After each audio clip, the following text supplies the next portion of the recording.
Selamat pagi semua, Mas Mbak. Hari ini kita di pertemuan kelima ya, di materi etika politik dan etika ekonomi ya, kaitannya dengan PKN. Mas Mbak semua, pastinya ini nanti kita akan mengetahui apa yang dimaksud dengan etika. Kemudian kaitannya dengan etika ekonomi ya. Nah, di sini kita lihat dulu dari pengertian etika. Etika adalah istilah ya.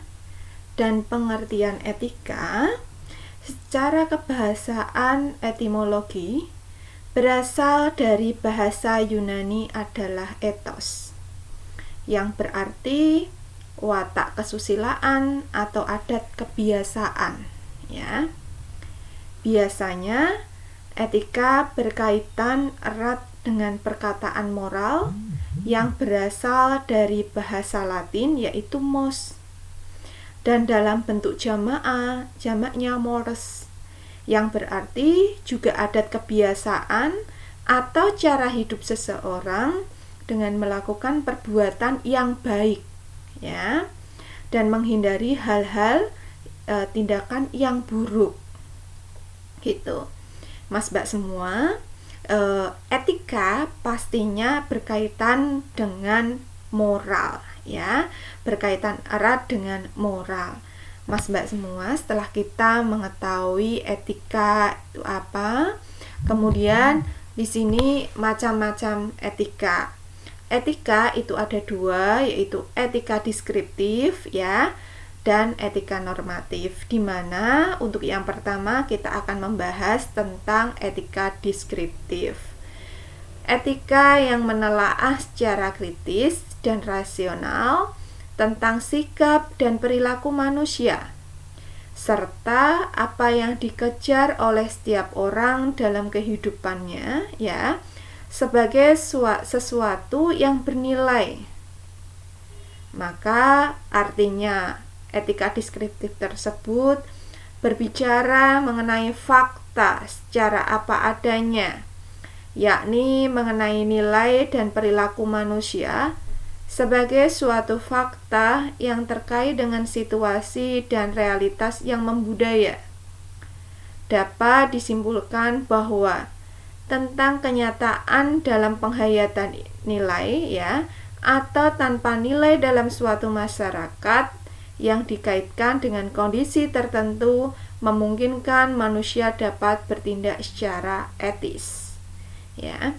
Inilah arti dari etika deskriptif ya.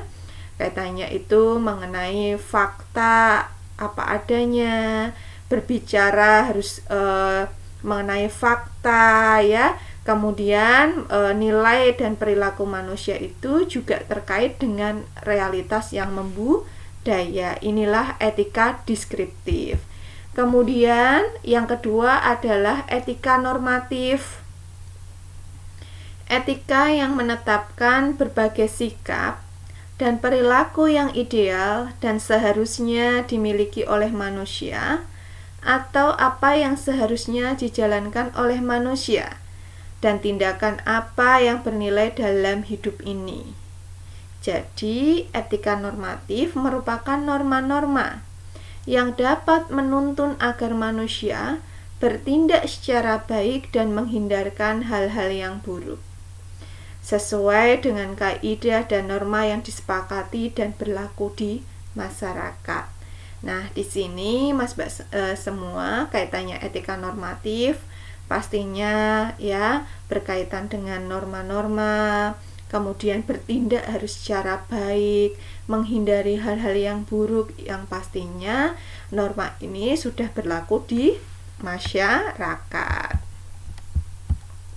Kemudian nilai Pancasila sebagai etika politik, Mas Mbak semua, di mana negara Indonesia berdasarkan sila pertama bukanlah negara teokrasi yang mendasarkan kekuasaan negara dan menyelenggara negara dalam legitimasi religius, melainkan relegitimasi hukum secara legitimasi demokrasi.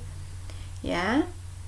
Walaupun dalam negara Indonesia tidak mendasarkan pada legitimasi religius, namun secara moralitas kehidupan negara harus sesuai dengan nilai-nilai yang berasal dari Tuhan, terutama hukum serta moral dalam kehidupan negara. Ya, inilah Mas Mbak semua nilai Pancasila sebagai etika politik, di mana di sini bahwa ya hukum ya kemudian moral itu semua harus sesuai dengan kehidupan negara yang sudah diatur di dalam hukum serta moral dalam kehidupan negara, ya gitu.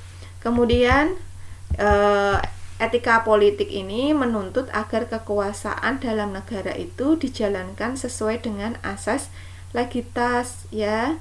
Legalitas yaitu dijalankan sesuai dengan hukum yang berlaku, kemudian disahkan dan dijadikan secara demokrasi, legitimasi demokrasi, dan dilaksanakan dengan legitimasi moral, ya.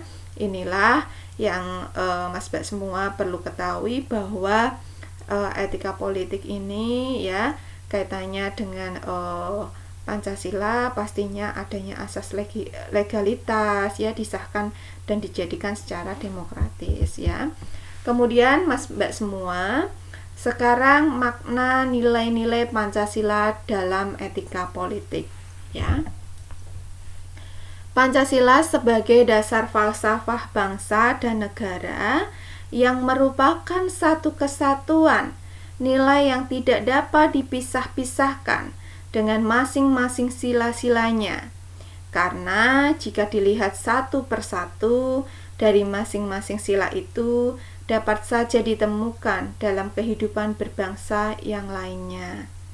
Namun, makna Pancasila terletak pada nilai-nilai dari masing-masing sila sebagai satu kesatuan yang tidak bisa ditukar-balikkan letak dan susunannya. Untuk memahami dan mendalami nilai-nilai Pancasila dan etika berpolitik itu semua terkandung dalam kelima sila Pancasila, ya. Mas Mbak semua, kita nanti akan mengetahui dari kandungan, ya, dari sila pertama sampai sila ke-5. Pertama adalah ketuhanan yang Maha Esa, ya. Ketuhanan berasal dari kata Tuhan, Sang Pencipta, seluruh alam. Yang Maha Esa berarti Maha Tunggal. Tidak ada sekutu dalam zatnya, sifatnya, dan perbuatannya. Atas keyakinan demikianlah, maka negara Indonesia berdasarkan pada ketuhanan yang Maha Esa, dan negara memberikan jaminan sesuai dengan keyakinan dan kepercayaannya untuk beribadat dan beragama. Kemudian hubungan agama dan negara. Dalam paham teokrasi, hubungan agama dan negara digambarkan sebagai dua hal yang tidak dapat dipisahkan. Negara menyatu dengan agama karena pemerintahan dijalankan berdasarkan firman-firman Tuhan. Segala tata kehidupan dalam masyarakat, bangsa, dan negara dilakukan atas titah Tuhan. Dengan demikian, urusan kenegaraan atau politik dan paham teokrasi juga diyakini sebagai manifestasi firman Tuhan. Kemudian, ya, kemanusiaan yang adil dan beradab. Kemanusiaan berasal dari kata manusia, yaitu makhluk yang berbudaya, ya, memiliki potensi pikir, rasa, karsa, dan cipta. Dengan akal nuraninya, manusia itu menyadari nilai-nilai dan norma-norma. Adil berarti wajar, yaitu sepadan dan sesuai dengan hak dan kewajiban seseorang. Beradab, kata pokoknya adalah adab, sinonim dengan sopan, berbudi luhur dan susila, ya. Beradab artinya berbudi luhur, berkesopanan, dan bersusila.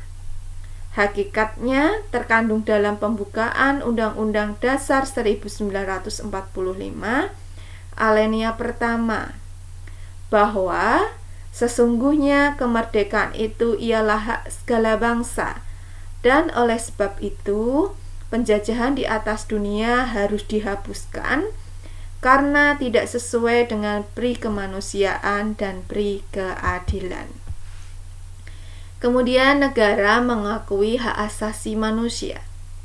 Negara mengakui hak asasi manusia dengan membentuk Komnas HAM, di mana pada awalnya dibentuk dengan Kepres nomor 50 tahun 1993.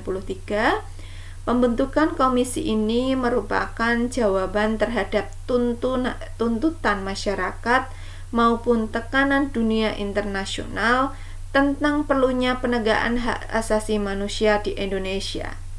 Kemudian dengan lahirnya Undang-Undang Republik Indonesia nomor 39 tahun 1999 tentang hak asasi manusia, yang di dalamnya mengatur tentang Komnas HAM, ya, bab 8 pasal 75 sampai dengan 99. Maka Komnas HAM yang terbentuk dengan Kepres tersebut harus menyesuaikan dengan UU RI nomor 39 tahun 1999. Kemudian Persatuan Indonesia. Persatuan berasal dari kata satu, artinya utuh, tidak terpecah-pecah. Persatuan mengandung pengertian bersatunya bermacam-macam corak yang beraneka ragam menjadi satu kebulatan. Sila Persatuan Indonesia ini mencakup persatuan dalam arti ideologis, politik, ekonomi, sosial budaya, dan hankam. Hal ini sesuai dengan pembukaan Undang-Undang Dasar 1945 alinea keempat, yang berbunyi, kemudian daripada itu untuk membentuk suatu pemerintahan negara Indonesia yang melindungi segenap bangsa Indonesia dan seluruh tumpah darah Indonesia. Kemudian kita lihat dari contoh etika politik. Ya, Gita Wirjawan memilih mundur dari jabatannya sebagai Menteri Perdagangan. Dalam keterangan pers Jumat, ya, di sini 31 bulan 1, Gita mengaku ingin berkonsentrasi pada keikutsertaannya dalam konvensi calon presiden Partai Demokrat. Ya, jadi dia tidak mau menduakan tenaganya sebagai Menteri Perdagangan dan sebagai peserta konvensi calon presiden Partai Demokrat. Maka kita lihat di sini bahwa gayung bersambut, ya, Presiden SBY melalui Menseknaknya Sudi Silalahi menerima permintaan mundur Gita Wirjawan. Bahkan Presiden SBY itu menegaskan bahwa pilihan mundur Gita merupakan wujud etika politik yang perlu dicontoh, ya. Inilah contoh etika politik yang real, di mana Anda bisa melihat, ya, di dalam kepemimpinan waktu Presiden SBY seperti itu. Kemudian etika ekonomi. Etika ekonomi adalah perilaku ekonomi yang mempunyai norma-norma dalam ekonomi baik secara pribadi, institusi, serta dalam mengambil keputusan di bidang ekonomi. Supaya dapat terwujud ekonomi yang jujur dan dapat melahirkan persaingan yang sehat, dapat mendorong terbentuknya kerjasama untuk membantu perekonomian yang lebih maju. Kita lihat dari prinsip-prinsip etika ekonomi. Secara umum, Prinsip-prinsip yang dipakai dalam bisnis tidak akan pernah lepas dari kehidupan keseharian kita. Namun, prinsip-prinsip yang berlaku dalam bisnis sesungguhnya adalah implementasi dari prinsip etika pada umumnya. Kita lihat dari prinsip otonomi. Orang bisnis yang otonom itu dapat sepenuhnya akan apa yang menjadi kewajibannya dalam dunia bisnis. Ia akan sadar dengan tidak begitu saja mengikuti norma dan nilai moral yang ada, namun juga melakukan sesuatu karena tahu dan sadar bahwa hal itu baik, karena semuanya sudah dipikirkan dan dipertimbangkan secara matang-matang. Kemudian untuk prinsip kejujuran, bisnis tidak akan bertahan lama jika tidak ada kejujuran, karena kejujuran merupakan moral utama untuk memperoleh kepercayaan dari mitra bisnisnya, baik berupa kepercayaan komersial, material, maupun moral. Kejujuran menuntut adanya keterbukaan dan kebenaran. Kemudian untuk prinsip keadilan. Prinsip ini menuntut agar setiap orang diperlakukan secara sama sesuai dengan aturan yang adil dan kriteria yang rasional, objektif, dan dapat dipertanggungjawabkan. Keadilan berarti tidak ada yang pihak dirugikan hak dan kepentingannya. Kemudian prinsip saling menguntungkan. Prinsip ini menuntut agar semua pihak berusaha untuk saling menguntungkan satu sama lain. Dalam dunia bisnis, prinsip ini menuntut persaingan bisnis haruslah bisa melahirkan sesuatu, yaitu melahirkan suatu win-win situation. Kemudian prinsip integritas moral.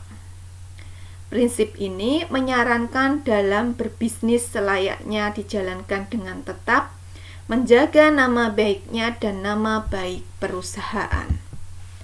Setelah kita memahami tadi Mas Mbak semua, kaitannya dengan etika, etika politik, serta nilai-nilai yang terdapat di dalam etika, di dalam Pancasila, kemudian etika ekonomi, Mas Mbak semua, silahkan Anda menjawab ya pertanyaan di bawah ini dengan baik dan benar ya.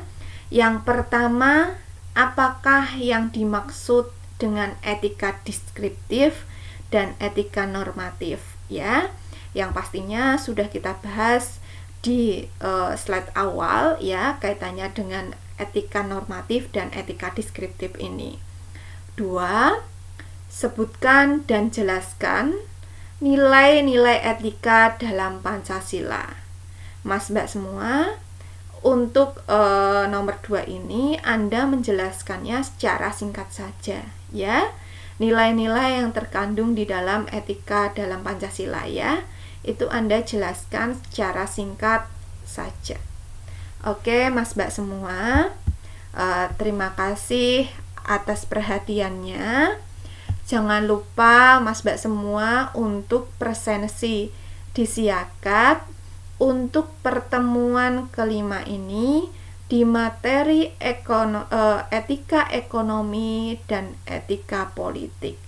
Semoga materi yang Bu Siti sampaikan itu tadi bermanfaat untuk Anda ya. Terima kasih Mas Mbak semua ya atas perhatiannya. Saya mohon maaf apabila di dalam penyampaian materi itu tadi ya ada yang mungkin ya pembicaraannya misalkan saja ada yang belum begitu jelas ya, saya mohon maaf. Terima kasih Mas Mbak semua sudah memahami ya di pertemuan ke-5 ini. Semoga materi ini tadi bisa Anda pahami dan pastinya Anda aplikatifkan di dalam kehidupan sehari-hari. Ya, dimana di sini itu tadi kaitannya dengan etika ekonomi dan etika politik itu sangat bermanfaat sekali di dalam kehidupan Anda sehari-hari. Terima kasih untuk perhatiannya. Selamat pagi. Wassalamualaikum warahmatullahi wabarakatuh.